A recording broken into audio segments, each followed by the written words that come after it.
Is breaking అంటుంది. విశాఖలో మరోసారి డ్రగ్స్ కలకలం చెప్పాయి. ఎంవీపీ పిఎస్ పరిధిలో అనుమానాస్పదంగా కనిపించిన వ్యక్తిని పోలీసులు అదుపులోకి తీసుకున్నారు. వాహన తనిఖీలు చేస్తుండగా ఆంజనేయ కాళిదాస్ అలియాస్ కిట్టు పోలీసులకు పట్టుబడ్డాడు.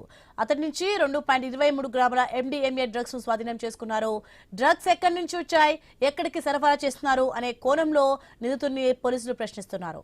రైట్, ఇదే అంశానికి సంబంధించి మరింత సమాచారం మా ప్రతినిధి రాజు అందిస్తారు ఫోన్లో. ఎస్ రాజు, వాహన తనిఖీలు చేసినట్లయితే డ్రగ్స్ తో వ్యక్తి పట్టుబడినట్లుగా తెలుస్తోంది. దీనికి సంబంధించిన అప్డేట్స్ ఏంటి?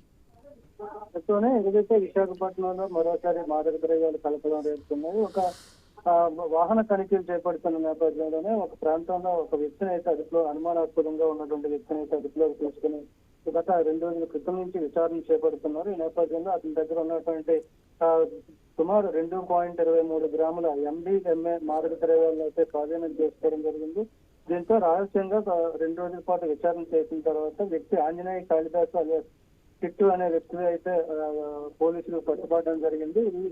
ఈయన గత కొద్ది రోజులుగా కూడా మాదక ద్రవ్యాలకు అలవాటు పడి తరచూ కూడా మాదక ద్రవ్యాలు విశాఖపట్నం తీసుకురావడం జరుగుతుందని చెప్పి పోలీసులకు అయితే సమాచారం అందింది. దీంతో వాహన తనిఖీలతో పాటు అనుమానాస్పదంగా ఉన్నటువంటి వ్యక్తిని అయితే అదుపులో తీసుకుని విచారణ చేస్తున్నారు. ప్రస్తుతం అయితే అక్కడ గోవా నుంచి మాదక ద్రవ్యాలను తెప్పిస్తున్నట్టుగా పోలీసుల విచారణలో వెల్లడైంది. ఇక్కడ తీసుకొచ్చి సొంతగా వాడితో వినియోగిస్తున్నాడా లేదంటే వేరే వాళ్ళకి అమ్ముతున్నాడా అనే కోణంలో కూడా పోలీసులు అయితే విచారణ చేపడుతున్నారు. ప్రస్తుతం వరకు ఉన్న సమాచారం ప్రకారం ఈ కాళిదాస్ అనేటువంటి వ్యక్తి అయితే తరచూ కూడా గోవా నుంచి మాదక ద్రవ్యాలు తీసుకొచ్చి సేవిస్తూ దానికి ఎడిక్ట్ అయినట్టుగా తెలుస్తుంది. దీంతో పాటు ఇంకా దీనిలో ఎవరున్నారు, నెట్వర్క్ ఏమైనా జరుగుతుందా లేదా అనేటువంటి విషయాల మీద కూడా ఎంఈపీ పోలీసులతో పాటు టాస్క్ ఫోర్స్ పోలీసులు కూడా విచారణ చేపట్టారు. దీనికి సంబంధించిన పూర్తి వివరాలు కూడా ఇంకా బయటకు రావాల్సి ఉంది.